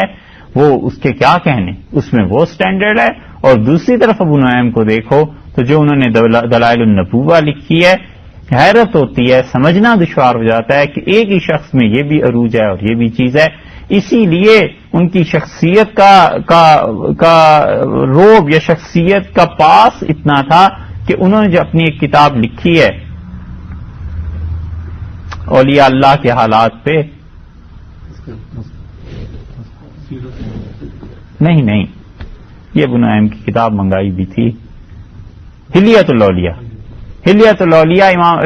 ابو نعیم نے لکھی ہے. اس میں جتنی احادیث وہ لائے ہیں بعد کے محدثین نے اس کی تخریج کی ہے، اس پہ بحث کی. ورنہ ایسی کتابوں کو کون پوچھتا؟ صرف اس لیے اسے پوچھا گیا ہے کہ ابو نعیم کی اپنی شخصیت بہت بلند تر تھی، بڑے اللہ والے تھے، بڑے نیک تھے، اس میں شبہ نہیں ہے. مگر جہاں تک ان کی ان روایات کا تعلق ہے جن سے رسول اللہ صلی اللہ علیہ وسلم کی کوئی بات ثابت ہوتی ہے، تو پھر لوگوں کی نیکی ان کے گھر پہ ہے. نبی کریم صلی اللہ علیہ وسلم پہ کے متعلق کوئی ایسی بات کی نسبت ہو جائے جس میں جھوٹ ہو اللہ کی پناہ. تو ابو نعیم نے اور بہقی نے دلائل النبوت میں بہت سی چیزیں ایسی لکھی ہیں. شاہ صاحب رحمۃ اللہ علیہ نے اسی لیے حجت اللہ میں تصریح فرمائی ہے کہ حدیث کے معاملے میں پہلے اور دوسرے درجے کی کتابوں پر اعتماد ہے. اور پھر اس کے بعد انہوں نے تیسرے درجے کی، چوتھے درجے کی کتابوں پر شاہ صاحب نے بھی بڑی تنقید کی ہے. تو اس لیے رسول اللہ صلی اللہ علیہ وسلم نے جو کچھ بھی کہا ہے پہلے اور دوسرے درجے کی کتابوں میں زیادہ چیزیں دیکھنی چاہیے بنسبت اس کے کہ آدمی بعد میں چلا جائے. اور مواہب الدنیا بھی ایسی ہے. مواہب الدنیا پہلے لکھی گئی، پھر اس کی شرح لکھی ہے زرقانی نے، اور اللہ کا شکر ہے زرقانی نے کئی جگہ پر یہ لکھ دیا ہے کہ یہ حدیث ثابت نہیں ہے. یہ حدیث ہمارے تک نہیں پہنچی، اس کی سند میں واہی تباہی چیزیں ہیں. اب اور جس کو زرقانی جیسے آدمی بھی لکھیں کہ واہی تباہی ہیں تو پھر اس کے تو کیا ٹھکانا ہے. اور اسی مواہب الدنیا کی روایات ہیں جو معین فراہی نے معارج النبوہ میں نقل کی ہیں.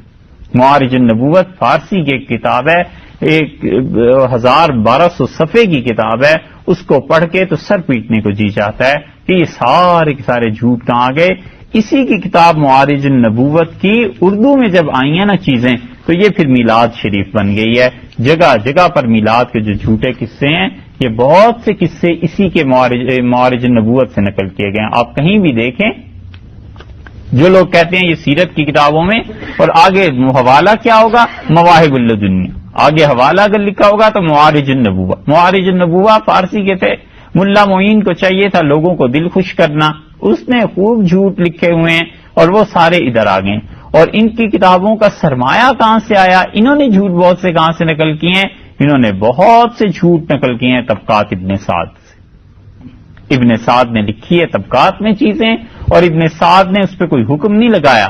ابن سعد نے لکھ دیا ہے کہ یہ روایت ملتی ہے. طبقات ابن سعد انشاءاللہ لا کر دکھا دیں گے کہ اس میں یہ روایات ہیں. عقل باور نہیں کرتی کہ کبھی ایسے بھی ہو سکتا ہے. انہوں نے طبقات ابن سعد سے لی ہیں. اسی طرح دلائل النبوہ کے نام سے ابن قتیبہ نے ایک کتاب لکھی تھی، اس سے لی ہیں. اسی طرح دلائل النبوت کے نام سے اور کتابیں لکھی گئیں. دمشق کی تاریخ جو اب 80 جلدوں میں چھپ گئی ہے، ابن عساکر کے حوالے سے انہوں نے نقل کی ہیں. بہت سی چیزیں معارج النبوہ میں بار بار لکھتے ہیں کہ ابن عساکر نے تاریخ دمشق میں لکھا ہے. بڑی تمنا تھی کہ کبھی یہ چھپ جائے اور پڑھیں تو پھر پتا چلے کہ ان چیزوں کا کیا پایا استناد ہے. اللہ کا شکر ہے اب چھپ گئی ہے. خدا کرے کبھی پڑھنے کی بھی توفیق ہو. 80 جلدیں آدمی دیکھے تو پھر اندازہ ہو کہ ابن عساکر سے بھی جو انہوں نے حوالے نقل کیے ہیں پتہ نہیں وہ ٹھیک بھی ہیں یا نہیں. اور کتاب الدلائل امام بہقی کی اور ابو نعیم کی، بس یہ تو خزانہ مل گیا ہے انہیں. آگے دھڑا دھڑ ان کی روایات. ان بزرگوں کے اپنے مستند ہونے میں کوئی کلام نہیں ہے. امام بہقی رحمۃ اللہ علیہ کے سنن الکبریٰ ہے. اتنا وسیع علم ہے اس شخص کا کہ لوگوں نے لکھا ہے کہ شافعی مسلک کے تھے نا، ان کے اپنے حضرات نے لکھا ہے اور اس میں کوئی شبہ نہیں ہے کہ یہ بات صحیح، کوئی مبالغے سے نہیں لکھا. انہوں نے لکھا ہے کہ امام شافعی رحمۃ اللہ علیہ کے ہر ایک پر احسان ہے جتنے لوگ ان کے مسلک پہ چل رہے ہیں، سوائے بہقی کے کہ بہقی کا امام شافعی پر احسان. یہ امام شافعی رحمۃ اللہ نے جو فتویٰ بھی دیا ہے بہقی کہیں نہ کہیں سے اس کی حدیث ضرور نکال لائیں. سنن الکبریٰ دیکھ کے اندازہ ہوتا ہے. اور سنن کبریٰ کی بعض روایات پہ ہم نے قرآن پاک کے احکامات پہ کتاب لکھی ہے، اس میں ہم نے اس پہ لکھا ہے کہ سنن کبریٰ کی یہ روایت امام بہقی رحمۃ اللہ علیہ سے کیا تسامح ہوا ہے، کیا غلطی ہوئی ہے. یہاں پہ اس جگہ کچھ لکھتے ہیں، کتاب الحج میں جا کے انہوں نے کچھ لکھا ہے، وہ بھی دیکھنے کی چیز. تو امام بہقی رحمۃ اللہ علیہ بہت بڑے صحیح، مگر امام بہقی رحمۃ اللہ علیہ نے دلائل النبوہ میں جو رنگ بھرا ہے نا وہ پھر پچھلوں کے لیے مصیبت بن گئی ہے. اب اس کا اندازہ اس سے کیجئے، اسی طرح ابو نعیم کا حال ہم بیان کر چکے ہیں پہلے سے. اندازہ آپ اس سے کیجئے کہ یہ ایک اور کتاب ہے، محدث ہیں بڑے ابن مندہ. ابن مندہ نے ان دونوں کے درمیان محاکمہ کیا ہے. دونوں کا انتقال 430 ہجری میں ہوا ہے، ابو نعیم کا بھی اور بہقی کا بھی. اور ان دونوں کے درمیان محدث ابن مندہ نے جب مقابلہ کیا ہے، موازنہ کیا ہے، تو یہ بات نقل کیا علامہ ذہبی نے رحمت اللہ علیہ نے میزان الاعتدال. ذہبی لکھتے ہیں میزان الاعتدال میں دونوں معاصرین کے درمیان محاکمہ کرتے ہوئے وہ کہتے ہیں کہ مجھے ان دونوں کا اس سے زیادہ کوئی گناہ معلوم نہیں ہے کہ روایتہم الموضوعات ساکتین عنہا، جھوٹی روایتیں نقل کرتے ہیں رسول اللہ صلی اللہ علیہ وسلم سے، ساکتین، اور چپ کر کے وہاں سے گزر جاتے ہیں، لکھتے تک نہیں ہے کہ یہ جھوٹ. وہ کہتے ہیں ابو نعیم اور بہقی ان دونوں کا اس سے بڑا گناہ مجھے معلوم نہیں ہے کہ یہ جھوٹی روایات نقل کر کے پھر اس پہ چپ کر کے گزر جاتے ہیں. یہ ان دونوں کا حال ہے. اور حالانکہ یہ رسول اللہ صلی اللہ علیہ وسلم کے ساتھ چاہے محبت ہی کی وجہ سے ہو، ہم سمجھتے ہیں، ہمارا خیر سمجھنا کیا ہے، اصل بات یہ ہے کہ جس چیز نے محبت رسول اللہ صلی اللہ علیہ وسلم کے لوگوں کے دلوں میں جو چیز تھی وہ ان کے دلوں میں بھی تھی جو ایک ایک حرف پر نظر رکھتے تھے اور ایک ایک لفظ سوچ کے بولتے تھے، لرزتے اور کانپتے تھے یہ کہتے ہوئے کہ رسول اللہ صلی اللہ علیہ وسلم نے یوں فرمایا، اور یہ کہتے ہوئے کہ یہ حدیث صحیح ہے اور یہ حدیث غلط ہے۔ بڑی ذمہ داری کا کام تھا ان کا، اور یہ جو چپ رہے ہیں نا دونوں، یہ کوئی معمولی چیز ہے؟ ان کی یہی خاموشی ہے، اللہ تعالیٰ ان سے درگزر فرمائے، ہزاروں لاکھوں مسلمانوں کی گمراہی کا باعث یہ خاموشی بن گئی۔ اور اسی لیے یہ تیسری 430 میں یہ حضرات گئے، 5ویں صدی گویا سمجھ لیجئے، آگے جو 6ٹھی صدی میں آئے ہیں 7ویں صدی میں، ان راویوں کے حال ہی معلوم نہیں ہوتے، ان کے حالات کم ملتے ہیں۔ اس سے پہلے اسماء الرجال کی کتابیں ملتی ہیں، ان سے کچھ پتا چلتا ہے، مگر آگے جو راوی ہیں وہ ان سے زیادہ مجہول الحال ہیں، مستور الحال ہیں، کچھ پتا نہیں چلتا۔ پھر انہی چیزوں میں علامہ سیوطی رحمۃ اللہ علیہ کی کتاب ہے، بہقی کے بعد سیوطی آ گئے ہیں، سیوطی رحمۃ اللہ علیہ نے بھی کتاب ایسی لکھی ہے۔ یہ جب کتابیں سامنے آئی ہیں تو اس زمانے میں ایک اور حادثہ ہوا تاریخی طور پہ، جس نے ان کتابوں کو خوب چڑھایا، ابو نعیم کی بھی اور بہقی کی بھی، اور وہ حادثہ یہ ہوا ہے کہ ملک مظفر شاہ تھا، 632 ہجری میں اس کا انتقال ہوا ہے، اس نے رسول اللہ صلی اللہ علیہ وسلم کی میلاد شروع کر دی۔ یہ مولد جو ہے، میلاد نبوی جو ہے، کبھی بھی مسلمانوں میں نہیں رہا، یہ 632 ہجری میں محفل میلاد شروع ہوئی ہے۔ اب محفل میلاد میں وہ کوئی تھوڑا سا کام کرتے تھے، ایک ایک مہینہ پہلے بندوبست کیا جاتا تھا، لکڑیوں کے شہر سجائے جاتے تھے، محل کی طرح چیزیں بنائی جاتی تھیں، پورے عالم اسلام سے وائز، قصہ گو اور افسانے گھڑنے والے بلائے جاتے تھے، دعوتیں ہوتی تھیں، اور وہ پورا مہینہ جشن منایا جاتا تھا ربیع الاول کا۔ رسول اللہ صلی اللہ علیہ وسلم کی پیدائش کا مہینہ آ گیا۔ یہ جو تباہی آئی ہے، بھئی صحیح احادیث کتنی تم بیان کر لو گے؟ قرآن پاک کی آیات کو کتنی مرتبہ بیان کرو گے؟ اب مہینہ بھر تو چلانا ہوتا تھا، اس چلانے کے لیے چاہیے تھا جھوٹ، وہ گھڑا ہے، اس لیے کہ لوگوں پر سیدھی سادی بات کا اثر عوام پہ کم ہوتا ہے نا، عوام کو علمیت سے بھی اتنی غرض نہیں ہوتی، انہیں تو چاہیے عجیب و غریب چیزیں۔ تو یہ میلاد ان لوگوں نے جب شروع کیا تو پھر اس میں ابو نعیم کی کتابیں کام آ گئیں، پھر اس میں امام بہقی رحمۃ اللہ علیہ کی کتابیں کام آ گئیں، اور پھر اسی طرح علامہ سیوطی رحمۃ اللہ علیہ بھی، چونکہ میلاد میں بہت سی چیزیں تھیں تو سیوطی رحمۃ اللہ علیہ نے بھی دبا کی چیزیں ایسی لکھی۔ سیوطی کے الدر المنصور دیکھیے آپ، در منصور ان کی تفسیر ہے، اور کوئی پڑھنے والا اسے پڑھے تو حیرت ہوتی ہے کہ سیوطی نے کہاں کہاں سے یہ روایات لکھی۔ سیوطی کی اپنی ذاتی طور پہ شخصیت، اس میں شبہ نہیں ہے کہ بڑے نیک آدمی تھے۔ ان کا حال یہ تھا کہ انہوں نے رسول اللہ صلی اللہ علیہ وسلم کی 70 مرتبہ سے زیادہ عالم بیداری میں زیارت کی، روح مبارکہ کو دیکھا، اور یہی صحیح سند کے ساتھ ان کی روایات ہیں۔ اور انہوں نے کہا کہ سلطان محمود غزنوی نے انہیں بلایا تھا تو نہیں گئے، انہوں نے کہا مجھے ڈر لگتا ہے کہ اللہ نے جو نعمت مجھے دی ہے کہ یہ نہ چھن جائے بادشاہ کے دربار میں جانے سے۔ اور سیوطی نے خود لکھا ہے کہ میں نے حضرت صلی اللہ علیہ وسلم سے پوچھا کہ میں جنتی ہوں یا جہنمی، تو مجھ سے فرمایا تم جنتی ہو، اور میں نے آپ کی روح سے یہ بھی دریافت کیا کہ بغیر عذاب کے، تو رسول اللہ صلی اللہ علیہ وسلم نے فرمایا بغیر عذاب کے۔ یہ ذاتی زندگی ان کی، اتنے نیک، اتنے متقی، مگر جب لکھنے کی باری آئی تو جیسے ہوتی ہے عادت بعض حضرات کی، زیادہ تحقیق نہیں کی، کچھ نہیں کیا، لکھ دیا۔ در منصور جو ان کی تفسیر ہے، تفسیر پڑھ کر احساس ہوتا ہے کہ کیسی کیسی خراب باتیں۔ وعلم آدم الاسماء کلھا کی تفسیری در منصور کی کوئی دیکھ لے تو کتاب بند کر دے کہ کیا یہ چیزیں اللہ نے آدم علیہ الصلوۃ والسلام کو سکھائی تھی۔ وہ جو ایک روایت پرستی ہوتی ہے نا، وہ جو ایک ہر ایک کی بات سن لینا، اعتبار کر لینا، بعض نیک لوگ ہوتے ہیں جو جس نے کہا اچھا بھئی یہ ٹھیک ہی کہتا ہوگا، چلو ٹھیک ہی ہے، اس کو بھی لکھ لینا، اور نام ہو جاتا ہے بڑا، شہرت ہو جاتی ہے زیادہ، لوگ کہتے ہیں بڑے علامہ ہیں، تو علامہ صاحب جو کچھ لکھتے ہیں پھر لوگ اسے بھی سچ تسلیم کر لیتے ہیں۔ یہ چیزیں چل پڑی تو سیوطی نے کتاب لکھی خصائص کبریٰ۔ خصائص کبریٰ اب چھپ گئی ہے، حیدرآباد والوں کو، دکن والوں کو اللہ تعالیٰ جزائے خیر دے، انہوں نے پہلے چھاپی تھی، اور پھر حیدرآباد سے وہ نسخہ عام ہو گیا، چھپ گئی ہے۔ اسے دیکھیے تو بڑی تفصیل سے انہوں نے لکھی ہے، صحاح ستہ سے بھی انہوں نے روایات لی ہیں، بخاری مسلم کی روایتیں بھی اس میں مل جائیں گی۔ پھر اس کے بعد حاکم سے، ابو یعلا سے، بہقی سے، ابو نعیم سے، ان سے ساری ابن عساکر سے قوی ضعیف سب روایتیں ملا کر لکھ گئے ہیں، اور اب ایسی روایتیں انہوں نے لکھ دی ہیں کہ کیسے آدمی اس میں دیکھے کہ کون سی روایت صحیح ہے اور کون سی غلط ہے۔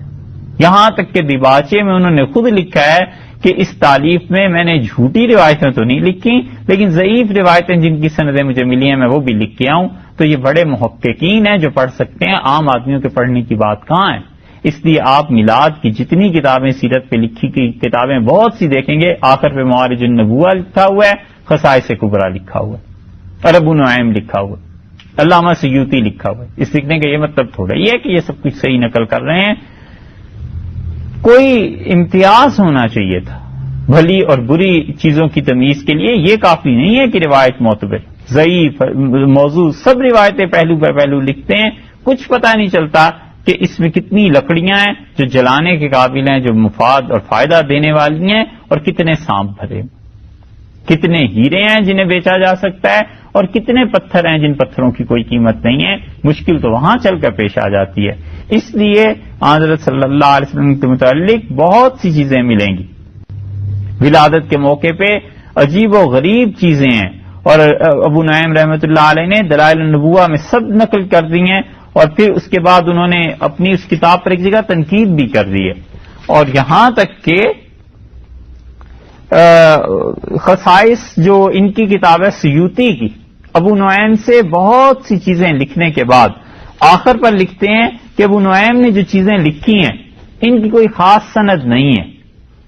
اور یہ باتیں بھی ایسے ہی ہیں، لیکن پھر کہتے ہیں کہ لیکن تبعت الحافظ ابا نعیم فی ذالک، میرا لکھنے کو جی بھی نہیں چاہتا تھا، لیکن ابو نعیم کی وجہ سے میں نے بھی اس کی پیروی میں لکھ دی۔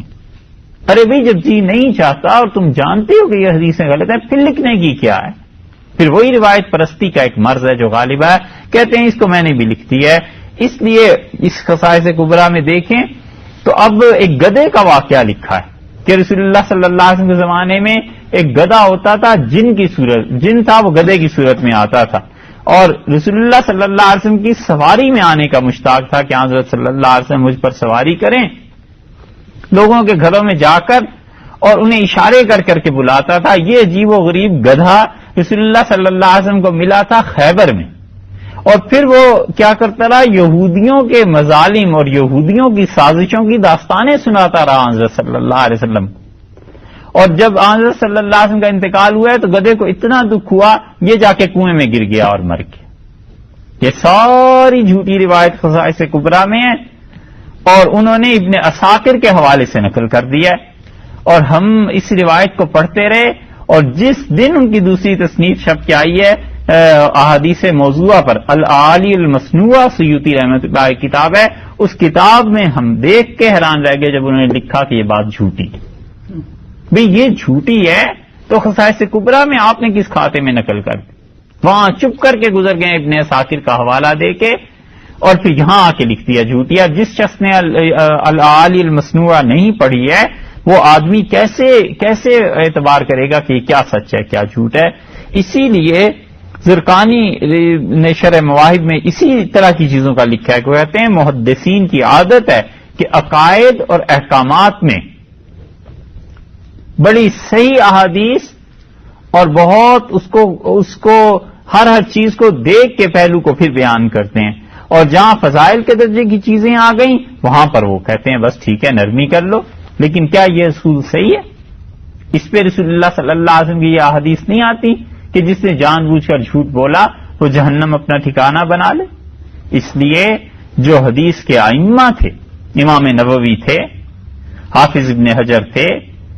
طیبی تھے، بلقینی تھے، ابن صلاح تھے، اور یہ عراقی تھے رحمت اللہ علیہ مجمعین، انہوں نے اپنی تصانیف میں دور دور تک اس جھوٹ کو نہیں آنے دی۔ نووی رحمت اللہ علیہ نے کتنی ہی احادیث ایسی ہیں جو وہ لائے ہیں مہذب میں، شرح مہذب، اب ان کی کتاب چھپ گئی ہے 22 جلدوں میں، اور کیا ٹھکانہ ہے امام نووی رحمت اللہ علیہ کی علمیت کا۔ انہوں نے کہا ہے حدیث چاہے فضائل میں ہو اور چاہے حدیث احکامات میں ہو، بات وہ کریں گے جو رسول اللہ صلی اللہ علیہ وسلم کی طرف منسوب ہوگی تو سچ پر مبنی ہوگی۔ تو یہ چیزیں ہیں جو پیش آتی رہی ہیں۔ اب جو احادیث، جو روایات جس بنیاد پر، ان میں سے ایک بنیاد یہ تھی کہ لوگوں کو خوش فہمی تھی، کسی نے لکھا، انہوں نے درس نقل کر دیا، یہ تو اس کی تاریخ تھی. انشاءاللہ ان روایات پر بھی بحث کریں گے اور کتابیں بھی دکھائیں گے جہاں اس قسم کی روایات آئی ہیں جن کا کوئی تعلق حدیث سے نہیں ہے اور جھوٹ ہے جو لوگوں نے گھڑ لیا ہے اور دھڑا دھڑ وہ مشہور ہو گیا ہے. انشاءاللہ وہ بھی آپ سے عرض کریں.